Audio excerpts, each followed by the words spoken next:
want to grow your Christmas light business? Did you know you can make over $100,000 a year hanging Christmas lights? Or even more? You can come to our class in April the 11th through the 13th, and myself, and we're going to teach you how to hang Christmas lights. We're going to teach you how to hang this garland. We're going to teach you how to hang the lights and stuff. And so not only we're going to teach you how to hang it, we're going to teach you how to get to the business that you need. A lot of times people don't know how to grow a business because they don't know how to do the business side. They do this side. And in this class is going to be awesome. It's going to be myself, who I grew my business to over $1 million.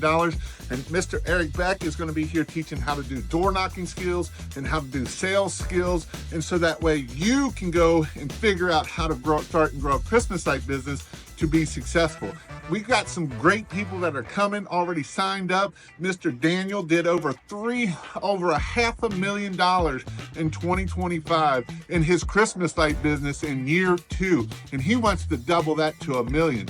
What do you want to do? Why are you not signing up? Go check out the link down in there and get signed up. We only have a certain amount of spots. This is where we're going to have it at here in beautiful Cincinnati.